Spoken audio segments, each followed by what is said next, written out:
Battlefield 6 skins, grounded design versus Call of Duty crossover chaos. Imagine a battlefield stripped of all frivolity, where the gritty reality of war takes center stage. This is the vision for Battlefield 6, as articulated by Shashank Uchil, the game's design director. During a recent event in London, Uchil shared insights into the upcoming game's design philosophy, particularly regarding its downloadable content, DLC skins. Unlike some competitors that embrace flamboyant crossovers, Battlefield 6 aims to keep things real. Uchil emphasized that the game's skins will be grounded and true to the game's war-torn setting, exemplified by artwork depicting soldiers in a devastated New York City. It has to be grounded, Uchil asserted, referencing the series' past focus on authentic military engagement. He pointedly remarked, "I don't think it needs Nicki Minaj," signaling a clear departure from the trend seen in games like Call of Duty, which has recently integrated a plethora of pop culture figures into its gameplay. These crossover skins have ranged from sports icons like Lionel Messi and Neymar Jr., to characters from various entertainment realms, including the Teenage Mutant Ninja Turtles and The Boys. This approach has sparked debate among fans about the balance between entertainment and realism in military-themed games. Meanwhile, EA's Executive Vice President, Vince Zampella, describes Battlefield 6 as a spiritual successor to the beloved Battlefield 3 and 4. Aiming to recapture and build upon the essence of these earlier titles. On the Friends Per Second podcast, Zampella discussed how the development team, a blend of series veterans and newcomers, is focused on maintaining the franchise's core elements while also introducing fresh perspectives. The commitment to large-scale maps and a realistic portrayal of combat remains a cornerstone of their strategy. But here's where it gets controversial. Is sticking to realism in a genre increasingly dominated by fantastical elements the right move? Can Battlefield 6 attract a new generation of players without compromising its roots? And this is the part most people miss. The balance between innovation and tradition could define the future of military simulation games. What do you think? Battlefield 6 release date. Sims movie update, EA Insights. Here's the big news.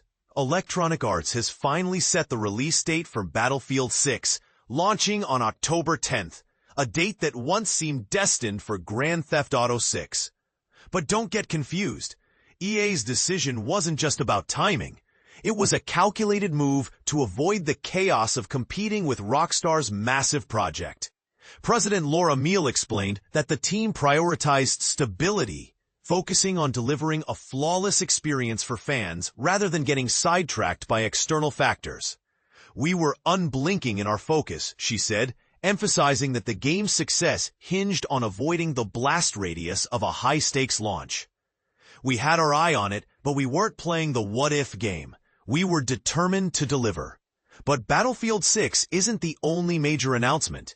EA is quietly building a new era for The Sims, with a multiplayer update that promises to be one of the company's biggest growth opportunities. Miele hinted that the new platform will blend life simulation with interactive features, including mobile expressions and cozy games, a strategy that echoes EA's recent collaboration with Nintendo on similar experiences. "We're not just upgrading tech, we're creating an ecosystem," she said, envisioning a universe of Sims experiences that fans can explore together. This shift has sparked debate among fans.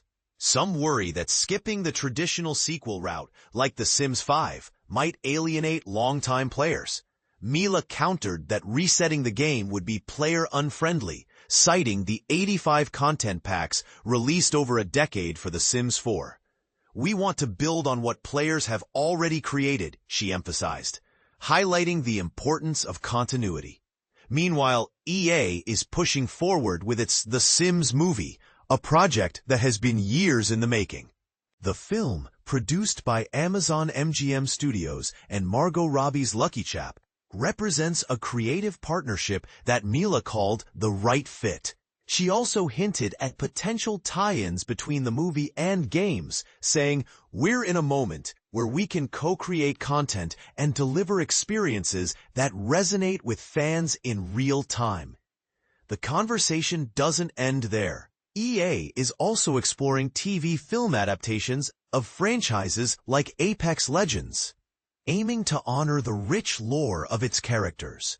"Players don't have all the backstory," Miele noted, "but there's so much history to bring to life through linear media." Of course, questions linger after EA canceled its Black Panther game, but Miele remains confident in EA's portfolio, balancing big projects like Battlefield, Apex, and Star Wars titles with strategic partnerships. "We're investing in massive online communities," she said, "and we're confident in our ability to execute in the action RPG space." So, what do you think? Is EA's approach to innovation and legacy a smart move, or does it risk losing the core fan base? Let us know in the comments. This is just the beginning of a bigger story.